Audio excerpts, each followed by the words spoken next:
In this video, we're going to talk about the graphs of our 6 trigonometric functions, and it's going to come in handy if you remember transformations of graphs that you probably learned in a pre-calculus or algebra class.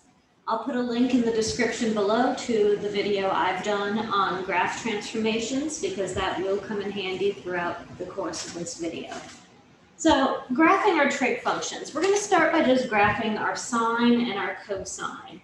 And the best way to graph these is just to make a table of points, plot them, and see what happens. So let's start with sine of x. Let me just quick make a table showing some points. And I'm going to use some special points from my unit circle. And I could do a lot more points in this, but I'm just giving us a general idea.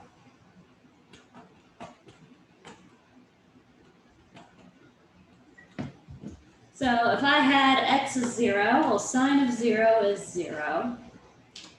Sine of pi over 2 is 1. Sine of pi is 0. Sine of 3 pi over 2 is -1. And sine of 2 pi is 0. And if we filled in more points in this table, you would get a better approximation. I'm going to just show us in general what this looks like. So I'm going to put pi over 2 as my distance between the tick marks on my x-axis.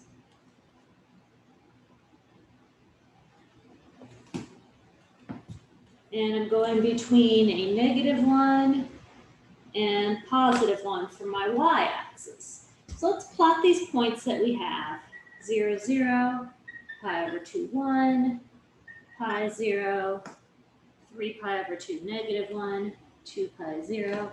And you can see it has this wave-like shape. And if you put in other points, you would get that it's curved, it's not diagonal lines connecting all of these. And it's just going to keep repeating forever. So we connect the points with a nice smooth curve.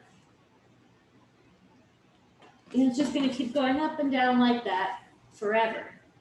Remember, we talked in the last video about the period of our trig functions, and we said the period of sine was 2 pi. And notice that if I start at 0 and go to 2 pi, that is one complete wave of my graph, and then it just keeps repeating that same wave over and over again forever. For cosine, we're going to get something very, very similar to this. So now let's graph cosine of x.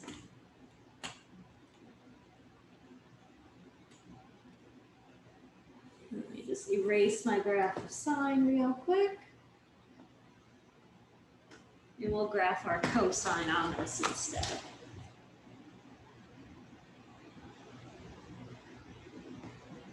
All right, so for f of x equals cosine of x, if I plug in those same points, cosine of 0 is 1, cosine of pi over 2 is 0, cosine of pi is -1, and so on. So when I plot these points,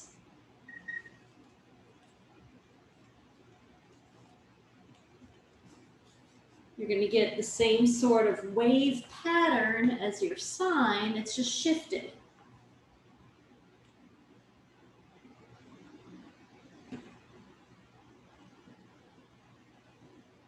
So connect the points with a nice smooth curve.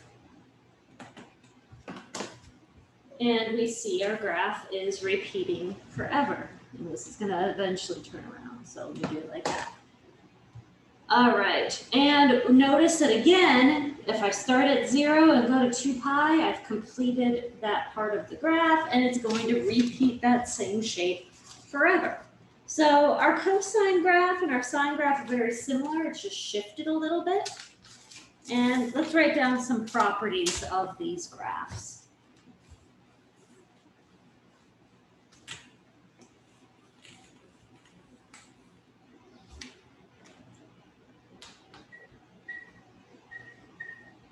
properties of the graphs of sine and cosine.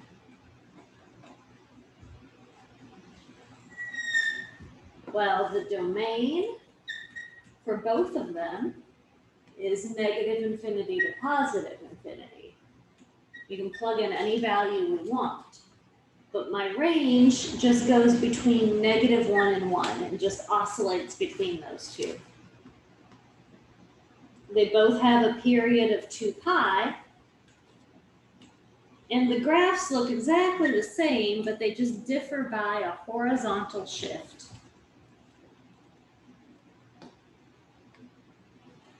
Of pi over 2.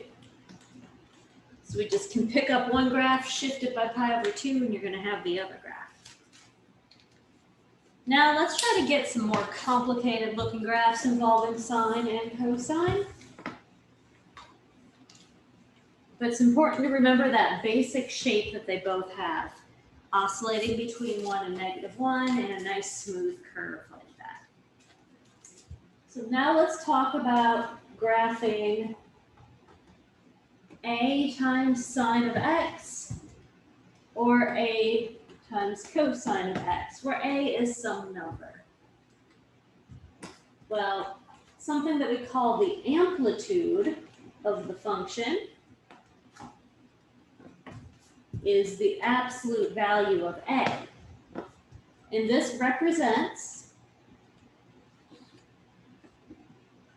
the amount of deviation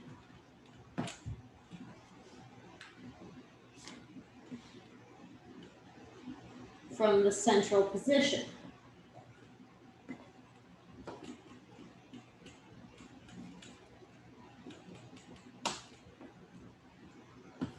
It's also half the distance from the tallest point to the smallest point when you look just at vertical distance. So with our original graphs, our amplitude was 1 because the central position is at the x-axis, and going to either the top or the bottom, our graph deviates by 1. It just oscillates between -1 and 1. So if instead I had 3 sine of x, it's going to oscillate between 3 and -3, and the amplitude is 3. So let's go ahead and graph one of these. Notice that using our graph transformations that you've learned previously, having that a multiplied in front represents a vertical stretch. So it's taking our graph and it's stretching it by a factor of a.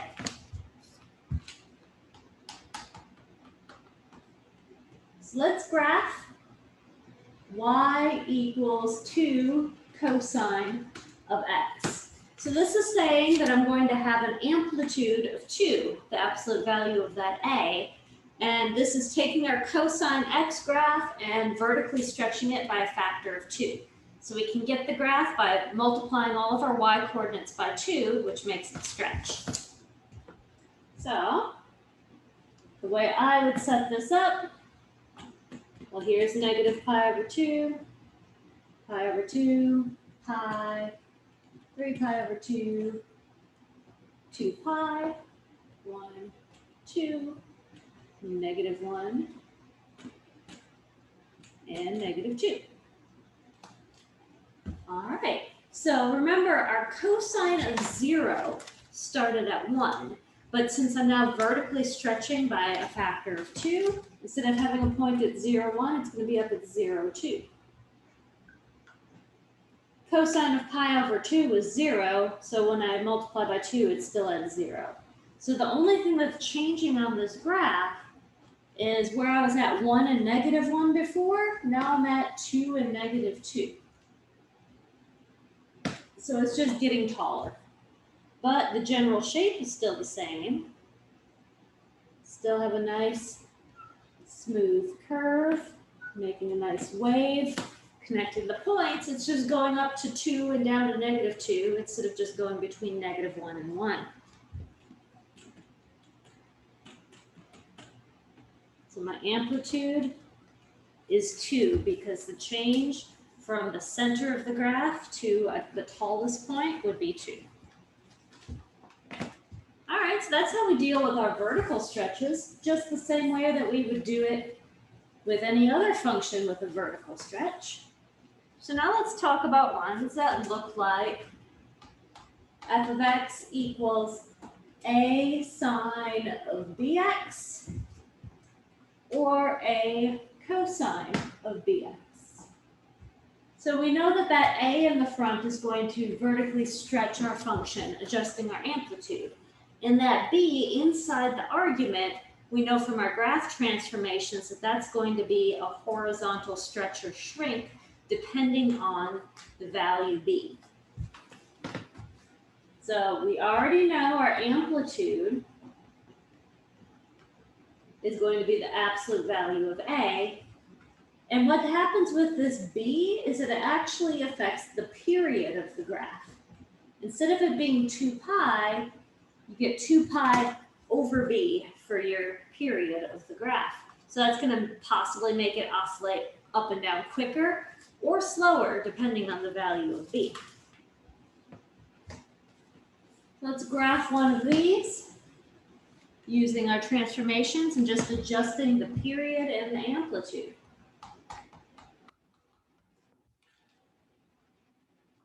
Graph f of x equals 2 sine of negative 4x. And what I would do as soon as you have a negative inside, I would use our even and odd properties and take care of that first. So using the odd property of sine, I get that my function is equal to negative 2 times sine of positive 4x. So now that I know that, I can find my amplitude as the absolute value of negative 2.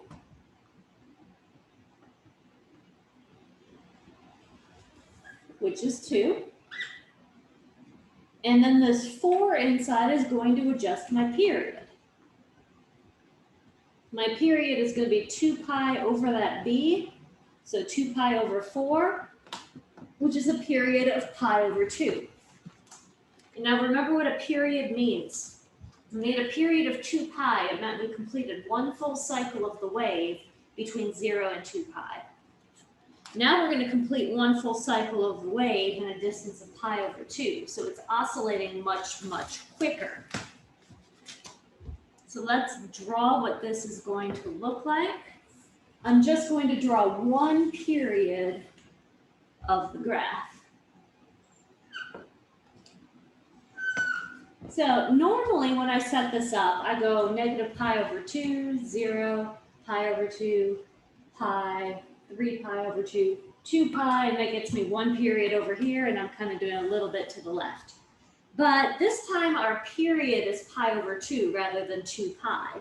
So where I normally put 2 pi, I'm going to call that pi over 2 instead, and I'm just going to divide this up evenly. So dividing pi over 2 in half, I get pi over 4, which means really each of these places that I'm counting is pi over 8. So I have pi over 8, pi over 4, 3 pi over 8, pi over 2, and this guy's negative pi over 8. Now we know my amplitude is 2. So I need to go up to 2 and down to negative 2. Now we just have to be careful. We have to remember exactly what we are graphing. Once we took care of the odd property of sine, we had negative 2 sine of 4x.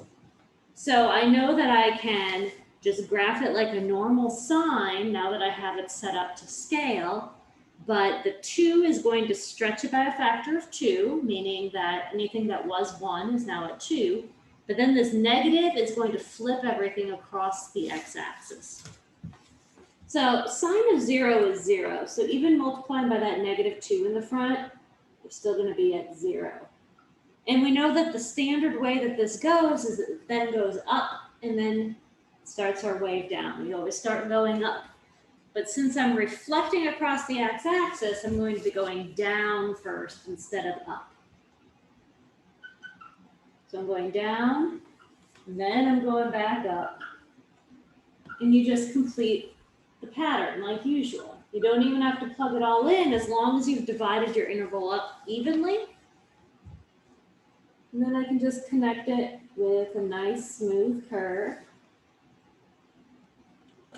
And it's still going to look exactly the same, it's just been flipped a little bit. So your sine and cosine graphs are always going to look very, very similar.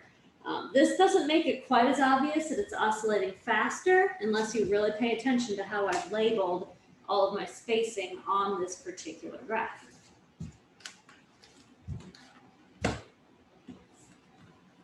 Okay, so now we're ready for even more complicated sine and cosine graphs.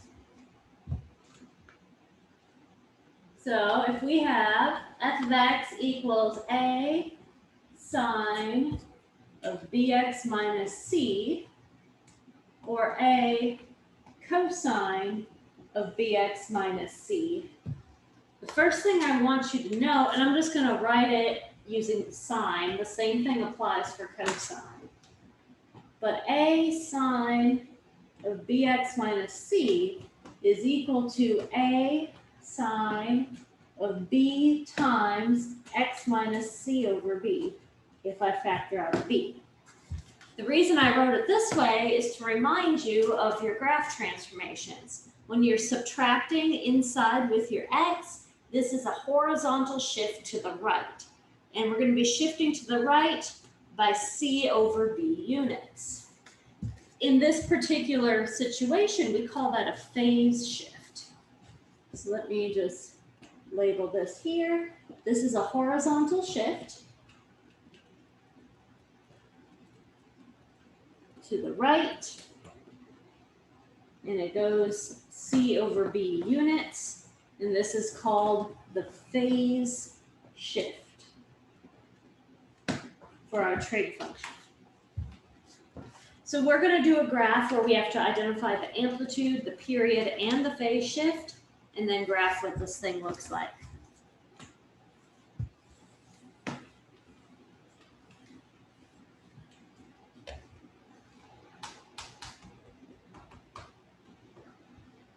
So let's graph y equals cosine of 3x minus pi over 2.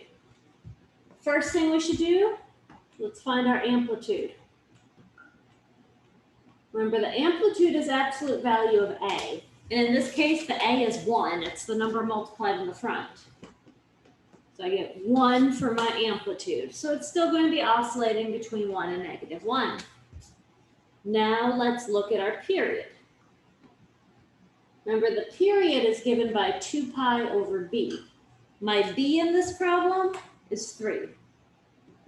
So I get 2 pi over 3 for my period. And now let's look at the phase shift. Remember, the phase shift ends up being by c over b.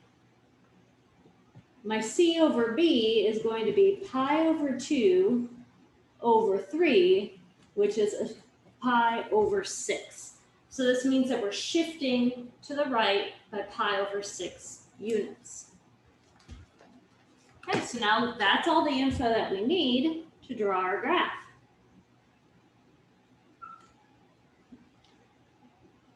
So again, I always like to do one time through. And instead of having my period ending at 2 pi, we have 2 pi over 3. And I'm going to be dividing this up evenly, which means I'm actually counting by pi over 6. Pi over 6, pi over 3, pi over 2, 2 pi over 3. So it would be pi over 6, 2 pi over 6, 3 pi over 6, 4 pi over 6. It's just the fractions are simplified. And 1, negative 1. And now we're ready to go. So let's think first. Normally, if I plug in a 0, my cosine of 0 would be 1. However, I'm shifting with this phase shift to the right pi over 6. So my point that's normally at 0, 1 is now shifted to the right to pi over 6. And that will be my starting point. And we know that from there, our cosine is supposed to go down. And then it starts coming back up. Going the other direction, goes down.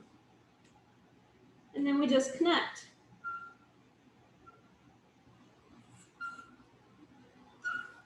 And there's our graph of cosine, where we have a period of 2 pi over 3 and a phase shift of pi over 6.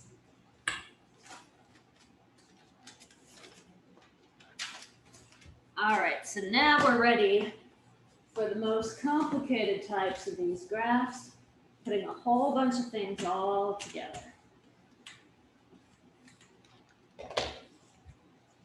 If we have y equals a sine of bx minus c plus d, or a cosine bx minus c plus d, we're going to have all of these properties. Amplitude is still going to be absolute value of a. Period is still 2 pi over b. Our phase shift is still c over b. And then that plus d on the outside, we know that gives us a vertical shift. We're going to go up d or down d depending on if it's positive or negative. One full cycle of the graph is going to be given on 0 is less than or equal to bx minus c is less than or equal to 2 pi. So to help us just graph one cycle of the graph, we can set up that inequality, solve it for x, and that'll give us places to start labeling on our x-axis so that we just have one cycle. My domain is still negative infinity to positive infinity, and my range goes from negative absolute value of a plus d to positive absolute value of a plus d. All right, let's try graphing one of these that has all of this stuff going on, and then we'll learn how to graph our other trig functions.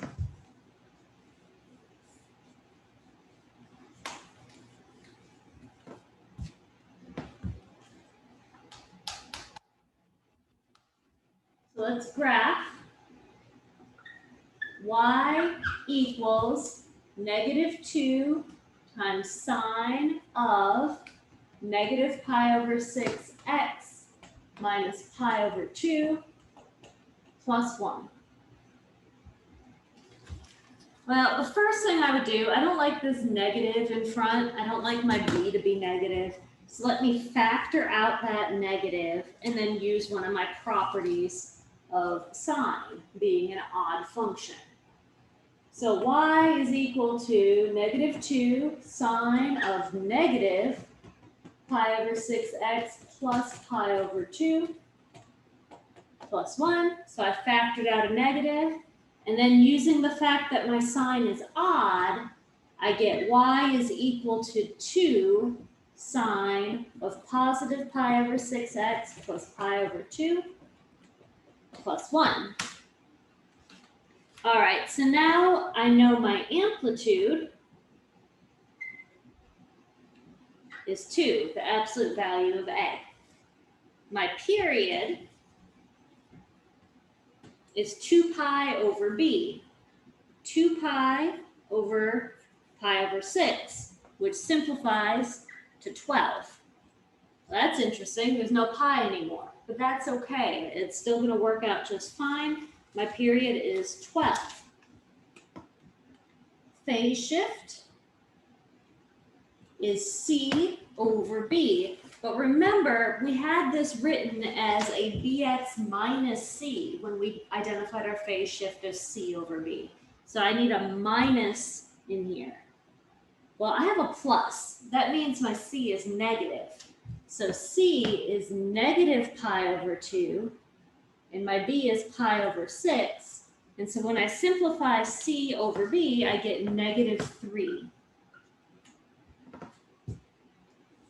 And then my vertical shift is plus d on the outside. I have a vertical shift of 1. And now we are ready to graph this. Though, just to be safe, let's go ahead and write down what one full cycle of this graph is going to include.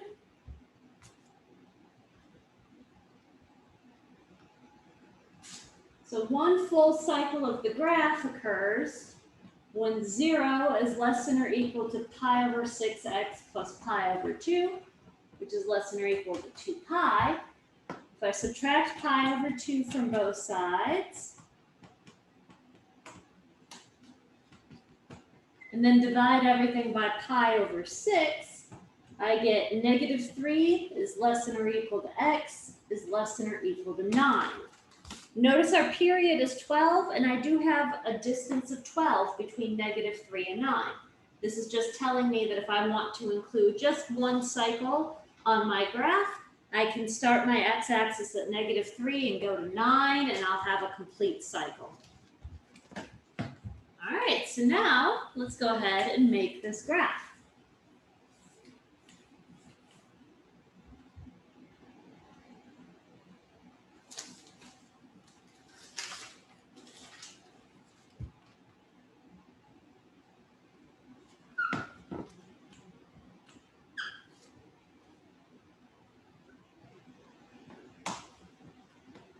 So there's from negative 3 to 9. And notice that I have it divided up evenly into the correct number of pieces. So it would match with my original graph where it was going pi over 2, pi, 3 pi over 2, etc. I'm just dividing it up evenly. And I know that my amplitude was equal to 2. But I'm also going to be doing a vertical shift of 1. So I'm going to be at negative 1 down here. And go up to, let me write that to make it a little more even. That's negative 1, 1, 2, we'll put 3 way up here. So the amplitude of 2, you'll think that it would go negative 2 to 2. But that vertical shift of 1 shifts all of that up 1 spot. So we're going from negative 1 up to positive 3. And now let's think. At the very beginning, I normally have sine of 0 equals 0. But I have that phase shift of negative 3. So where I used to have sine of 0 is 0, I now have to move to the left 3. And then my vertical shift of plus 1 puts me up 1 spot. So I'm going to start right there. And from that point, I know my sine goes up. So I'm going to be going up, and I have an amplitude of 2. So my next spot over, I'm going to be 2 spots higher. And then I start coming down, 2 spots lower, 2 spots lower, and then come back up 2 spots higher. And I have one complete cycle. And it keeps going on and on forever. All right, so that's not too bad. It's really just a matter of understanding the amplitude, phase shifts, and all of that. Plot your points and connect with a smooth curve. All right, so that's all about graphing sine and cosine. Now we're going to move on to talking about secant and cosecant.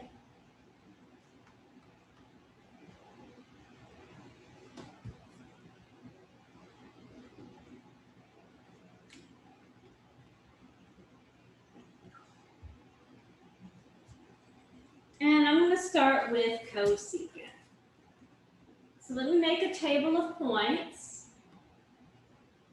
I know that cosecant is 1 over sine.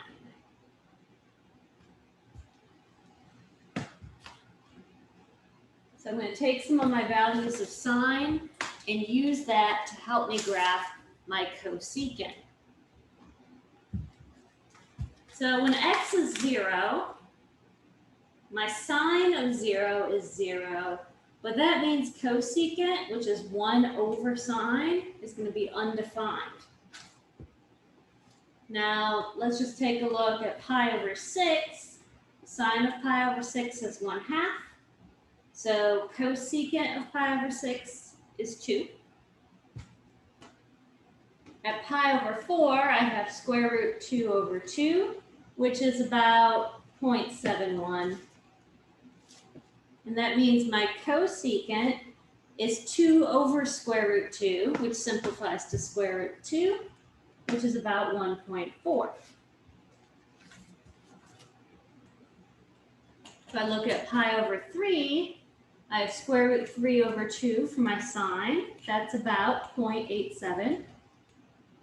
And then I would get 2 over the square root of 3 for my cosecant, which is about 1.2. And I'm going to need some more points. I'm going to just continue my table.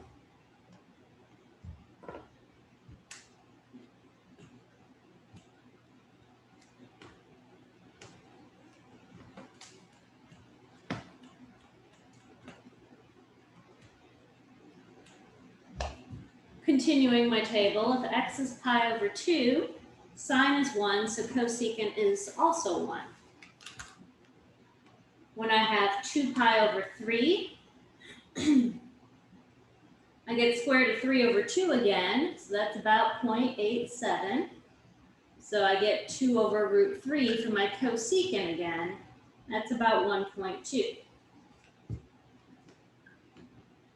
At 3 pi over 4, I'm going to get square root 2 over 2, which is about 0.71.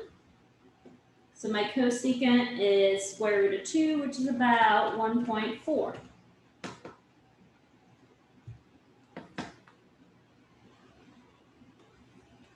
At 5 pi over 6, my sine is 1/2, my cosecant is 2, and I'm just going to squeeze in one last one. At pi, sine is 0, which means my cosecant is undefined. Since these are periodic, we know now that it's just going to keep repeating at this point. So if I actually plot all of these points, you'll get the graph of the cosecant. And here's what it looks like.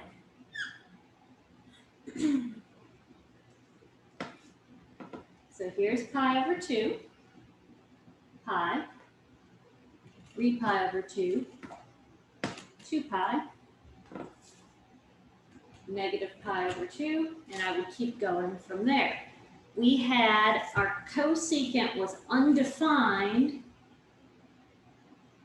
at pi. It's going to happen again at 2 pi. Now, all of our multiples of pi.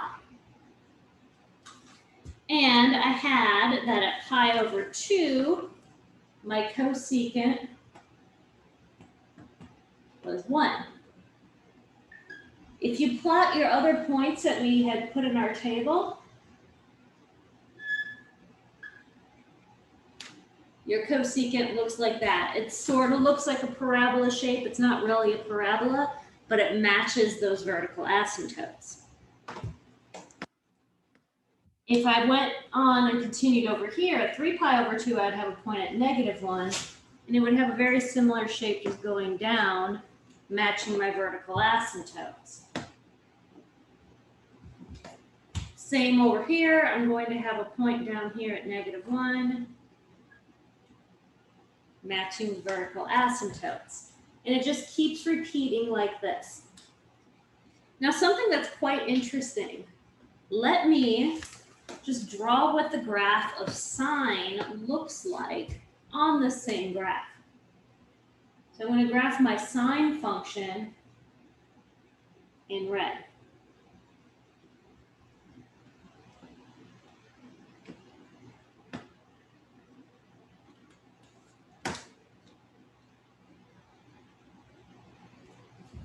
So take a look at what's happening here. My graph of sine is in red. My graph of cosecant is in black. And at the tops and bottoms of these curves for my sine, that's where I have these curved shapes for my cosecant opening up and down.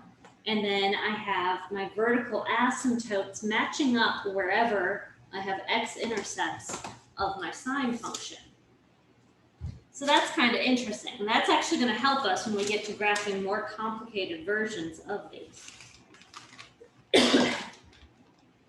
So this is our cosecant.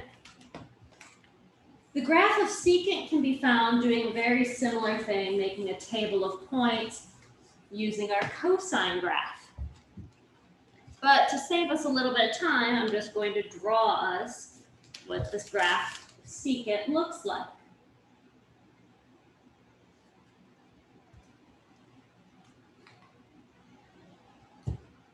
So pi over 2, pi, 3 pi over 2, 2 pi, there's negative pi over 2. I'll just put a negative pi there just to be nice and complete. 1, negative 1. So our vertical asymptotes for our secant are going to be at odd multiples of pi over 2.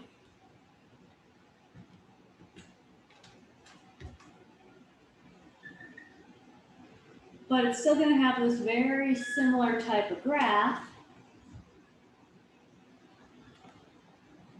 as what we had with cosecant.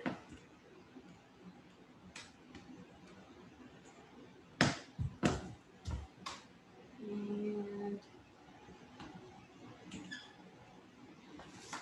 so it's that very similar shape. And now, just like I did with the other one, let me put my graph of cosine on here. We know cosine of 0 is 1, and then it goes down. Let me just draw my graph of cosine in red.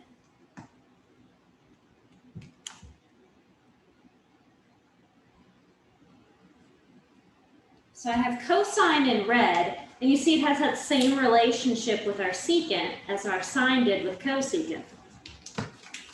So in black is my graph of secant of x. It has vertical asymptotes wherever our cosine has an x-intercept. And then at the tops and bottoms of our cosine graph, that's where we have a point for our secant, opening up, opening down, following our asymptotes. And that relationship really helps us when we get to graphing slightly more complicated variations of secant and cosecant.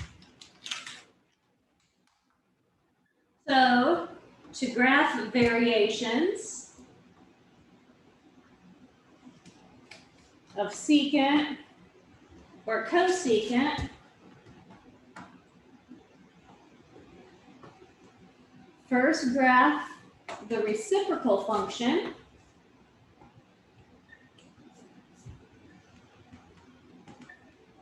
which is either going to be cosine or sine, and then fill in using the relationship that we just discovered. So let's go ahead and try one of these. We're going to graph cosecant of x plus pi minus 2.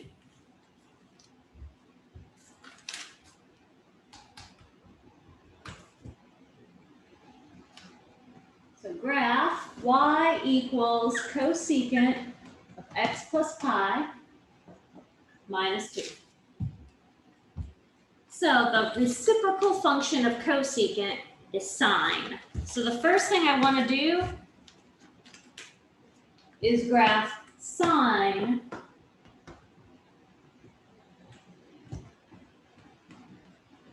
of x plus pi minus 2.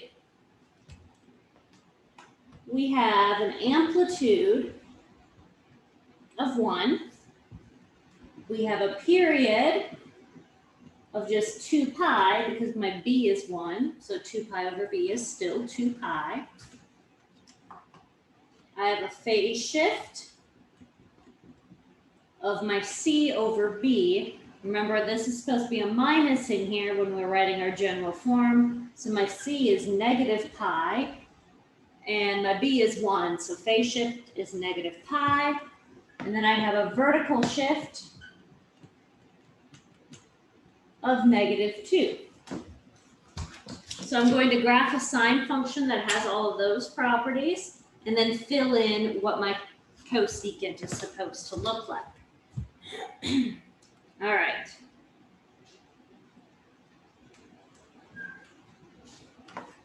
So I'm going to have pi over 2, pi, 3 pi over 2, 2 pi. There's negative pi over 2. My amplitude is 1, but then my vertical shift is a negative 2. I'm actually going to need a bigger graph, so let's just remember all of this info and draw a bigger graph on a clean board.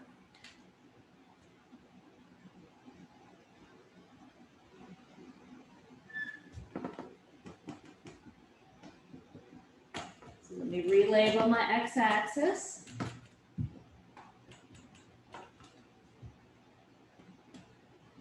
One, there's negative 1, negative 2, negative 3. So I'm going to start by graphing my sine, and then I'll fill in to get my cosecant that I needed. So my sine, I'm going to do it in red, just like we did before, but I'm also going to keep it as a dashed line, just to make it clear that's not the one I'm actually graphing. Now, we know sine of 0 is going to be 0, but I had a phase shift of negative pi, so that would move everything to the left pi spots. That means I should fill in negative pi here just to be accurate. So my point at 0 is moved over negative pi, and then a vertical shift of negative 2, so moving it down 2 spots. Right there. Now, I know from that point my sine goes up. So I'm going to start doing that with all of this. My sine goes up 1 spot, and then it goes back down. It just keeps going up and down, following that pattern. So there is my sine graph.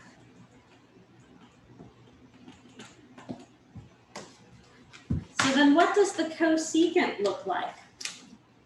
Well, let's fill in our vertical asymptotes. The vertical asymptotes on the original graph are where we have x-intercepts. Of course, we don't have x-intercepts here, but that's okay, because where our x-intercepts were originally on our graph are not the points at the very top or the points at the very bottom, but they're the points in the middle. So I have vertical asymptotes at my points that are in the middle. Oops. So I have one here at my y-axis, have one here at pi, and at 2 pi. And now we know that our graph of cosecant shares some points with our sine. It shares the points at the tops and the bottoms. And then it just matches our asymptotes.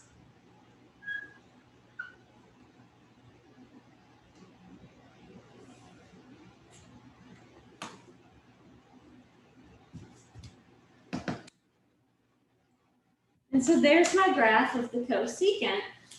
First you graph the sine, and then you just fill it in using those properties that we've learned.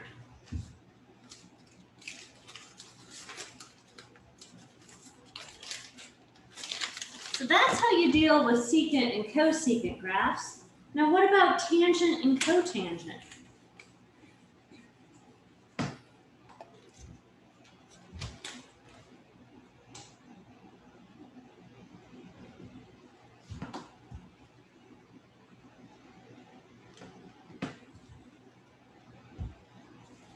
Let's look at tangent first. Tangent of x is equal to sine over cosine. And so it's going to have x-intercepts when the numerator, sine of x, equals 0.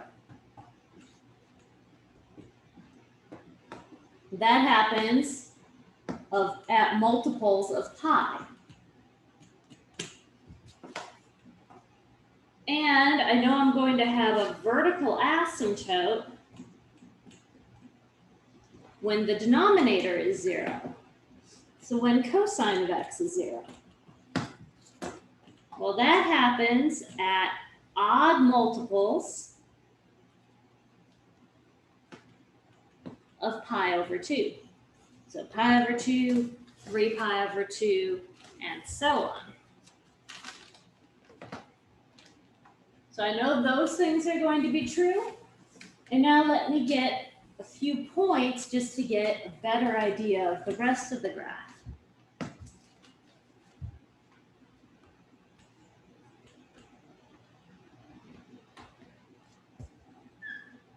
So when x is 0, tangent is 0.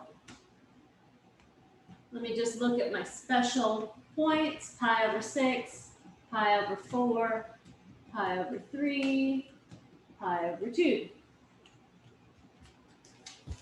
Pi over 6, my tangent is equal to square root of 3 over 3, which is approximately 0.58. At pi over 4, tangent is equal to 1. At pi over 3, I get square root of 3, which is about 1.73. And at pi over 2, I'm undefined. And we could repeat this with more values. When you do that, we get this for our graph of tangent.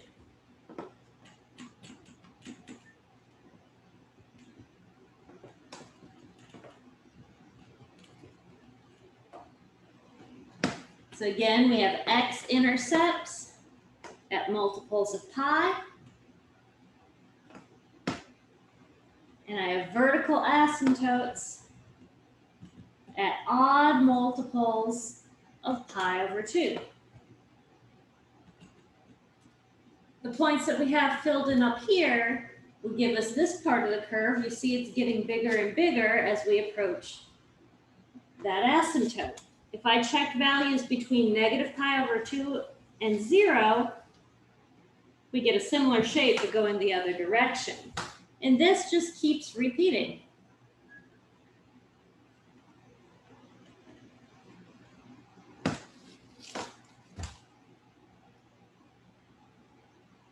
So you get this sort of curvy shape repeating over and over and over again forever. Doing a very similar process will get us the graph of cotangent. So first let me just write down, this is tangent of x, and now I'll show you the graph of cotangent. It's a very, very similar process, so I'm not going through step by step how to do it, but we would have x-intercepts for our cotangent at odd multiples of pi over 2, and our asymptotes are at multiples of pi.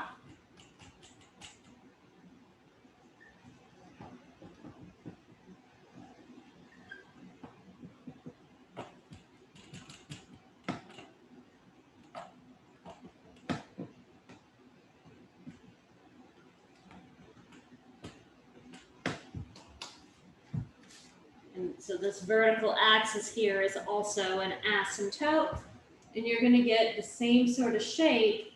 It's just now going the other direction for our cotangent. It still repeats that same pattern forever. So you get that same sort of curvy shape. It's just going down instead of up, and where your asymptotes are shifted. This is cotangent of x.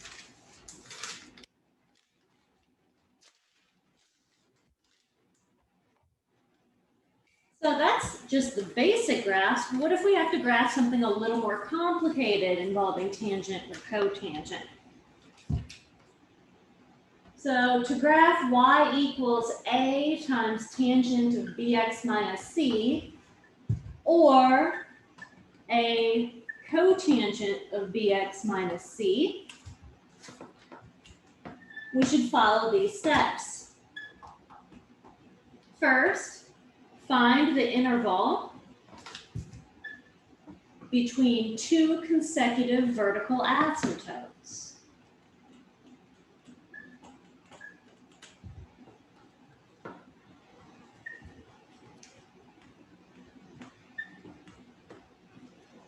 So if we're using a times tangent of bx minus c with b greater than 0, you can do this by solving negative pi over 2 is less than bx minus c is less than pi over 2.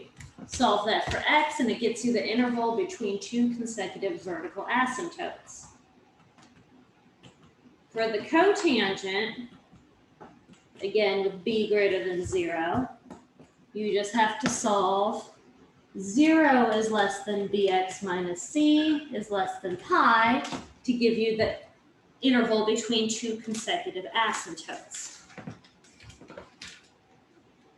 Then your next step is plot an x-intercept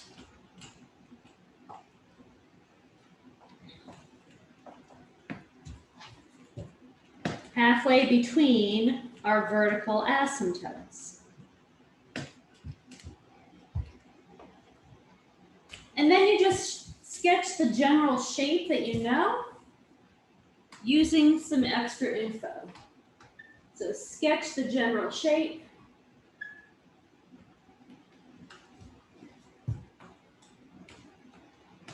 Using the fact that the y coordinates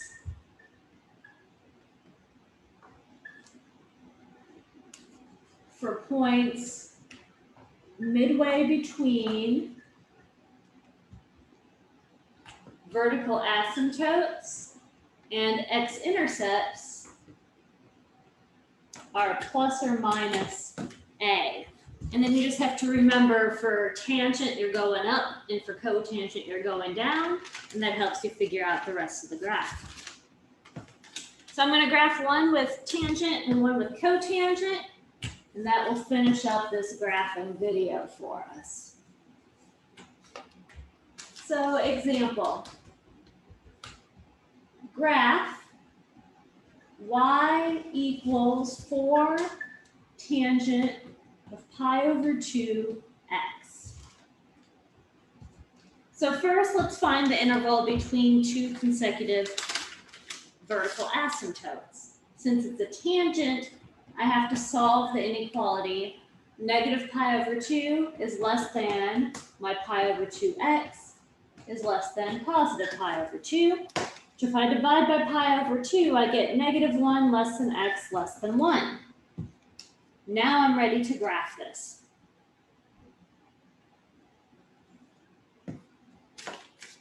So here's negative 1, here's 1. Those give me vertical asymptotes. Notice that's a distance of 2 in between there. So my next vertical asymptote would be over here at 3. Then we're supposed to plot x-intercepts midway between our vertical asymptotes. And now my graph of tangent is going up between these asymptotes, and I know that the points that are midway between an asymptote and an x-intercept are going to have y-coordinates of either, in this case, positive 4 or negative 4. It's based on our a value. Since tangent's going up, I know this one's over here at negative 4. This one will be up here at positive 4. But those points aren't really that necessary. The important thing, so you get that general shape of your tangent graph. You get that curve going between the asymptotes. So you need the asymptotes in the right place and the x-intercepts in the right place. And that's all there is to it. Let's do one more, this time with the cotangent.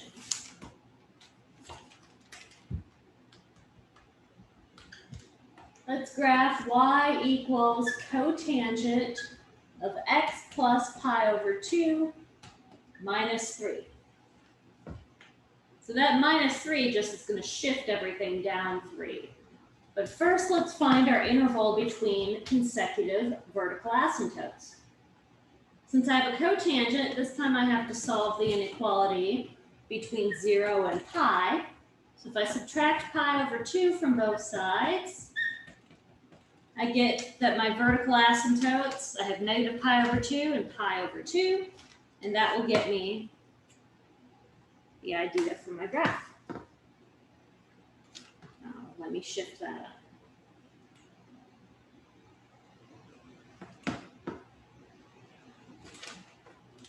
So here's negative pi over 2, pi over 2, pi, 3 pi over 2. So I have vertical asymptotes, negative pi over 2, positive pi over 2. That's a distance of pi in between. So my next vertical asymptote is over here at 3 pi over 2. And then we would normally put an x-intercept in between each of the vertical asymptotes.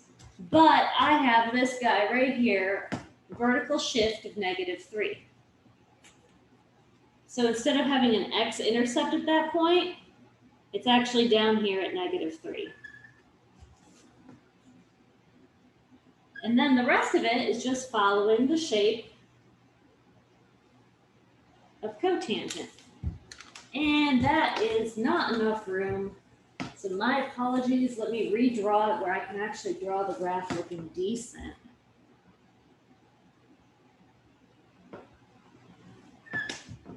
Again, vertical asymptotes.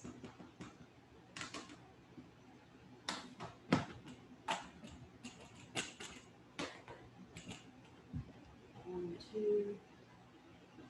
And we said that we had points in between the vertical asymptotes down at negative 3 because of that vertical shift down. But now I have enough room that I can properly draw my cotangent.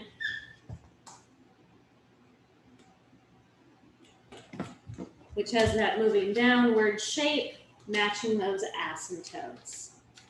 All right, and that's about all I have for you on this video. Notice that all of these really were based on our transformations of graphs that we had learned before.